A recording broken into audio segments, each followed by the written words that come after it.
Salam alaikum.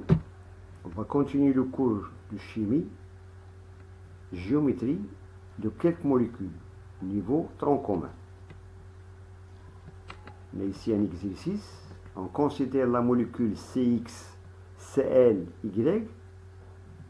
Première question, les éléments carbone et chlore ont pour numéro atomique respectif 6 bien sûr pour le carbone et 17 pour le chlore.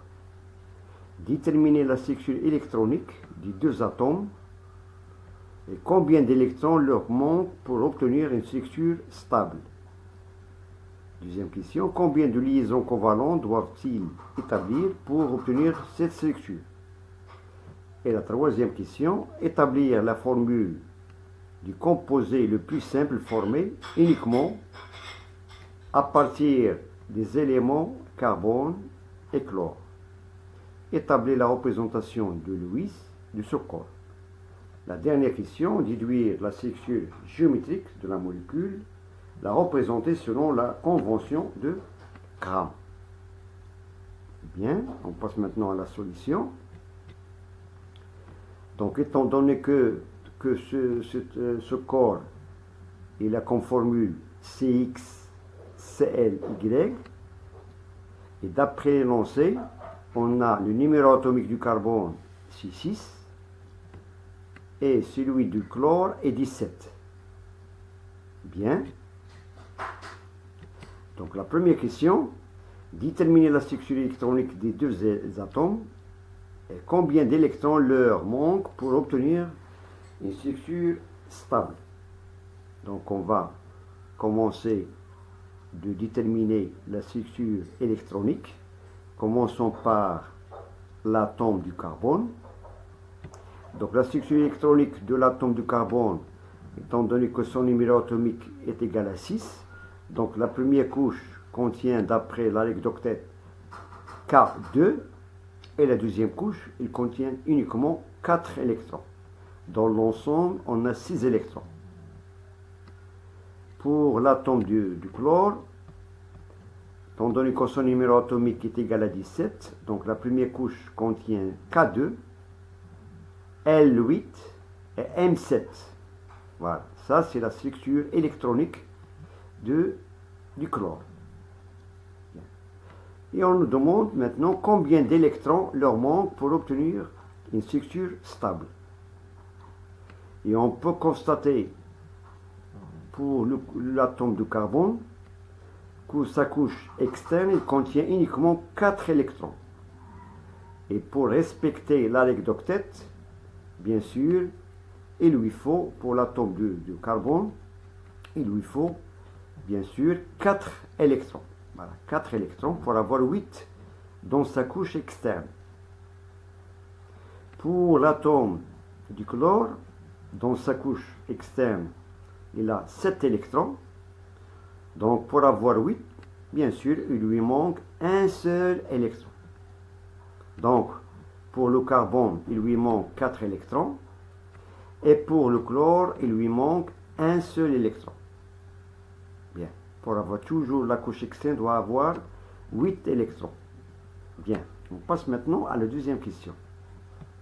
Combien de liaisons covalentes doivent-ils établir pour obtenir cette structure? Voilà. Et on sait que chaque liaison covalente est constituée d'un doublet d'un couple d'électrons. Bien. En réponse. Donc le carbone peut établir 4 liaisons pour compléter bien sûr sa couche périphérique, pour avoir 8 dans sa couche périphérique, soit peut avoir 4 liaisons simples, ou bien 2 liaisons doubles, ou bien uniquement une liaison triple et une liaison simple, pour avoir en tout 4 liaisons covalentes. Donc on a ici 1 plus 3 liaisons, c'est-à-dire une liaison triple, ça fait 4. De même, on a ici 2 fois 2, c'est 2 liaisons doubles, ça fait 4, ou bien 4 liaisons simples. Pour l'atome du chlore, le chlore peut établir une seule liaison. Pourquoi? Parce qu'il lui manque un seul électron pour sa couche périphérique. Bien. Voilà, ça c'est la réponse de la deuxième Là, maintenant, on passe à la troisième question. Bien. Établir la formule de composé le plus simple, formée uniquement à partir des éléments carbone et chlore. Ensuite, établir la représentation de Lewis de ce corps. Bien. Voilà, un peu de réflexion. Donc, bien sûr, la formule simple de ce composé, étant donné que le carbone, il peut être lié avec 4 atomes voisins. Donc, on aura la formule, c'est CL4. CL4. Ce corps, on peut le nommer, c'est tout simplement, c'est le tétrachlorométhane. Le tétrachlorométhane. Tétra, c'est-à-dire 4. Chlorométhane, ou bien le tétrachlorure de carbone. Le tétrachlorure de carbone. Voilà. Ça, c'est une formule simple de ce composé. Bien. On passe maintenant à la représentation de Lewis. Voilà. Donc, on sait que le carbone, il a 4 électrons dans sa couche externe. Voilà, ce sont des électrons de valence.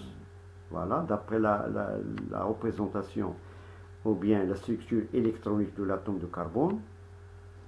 Par contre, on sait que l'atome du chlore, il a 7 électrons de valence. Bien sûr, 7 électrons dans sa couche périphérique. D'où on peut constater ici pour cet atome du chlore, il a 1, 2, 3, 4, 5, 6 et 7. Ce 7e électron, il forme un doublet d'électrons avec l'électron du chlore. Voilà. De même, pour cet atome du chlore, il a 7 électrons dans sa couche périphérique. Voilà. Le 7e, il est lié avec l'électron de l'atome de chlore pour former une liaison simple. De même pour ce 3e atome du chlore. Voilà. Et pour ce 4e atome du chlore. Voilà. Donc ça, c'est la représentation du Lewis, pour mettre en évidence les électrons de valence de la couche externe. Bien. Autrement, on peut représenter de même cette représentation du Lewis. Voilà. Chaque doublet d'électrons, on peut le représenter avec un petit trait, tout simplement. C'est-à-dire, on a ici 2, 4, 6 et 8. Cela veut dire qu'on a respecté la règle d'octet. Chaque atome, il a dans sa couche périphérique 8 électrons. De même pour l'atome du chlore, il a 2, 4, 6 et 8. Voilà, pour le deuxième atome du chlore, on a ici 2, 4, 6 et 8. Le troisième, 2, 4, 6 et 8. De même pour ce dernier atome du chlore, 2, 4, 6 et 8. Voilà. Ça, c'est la représentation de Lewis, de ce composé. Voilà. Qu'on peut le nommer, c'est le tétrachlorométhane. Tout simplement. Voilà. On passe maintenant à la dernière question, question 4. On déduire la structure géométrique de la molécule. C'est-à-dire, on va la représenter selon la convention de Crame. La convention de Crame. Bon, réponse, avec une petite réflexion. Voilà.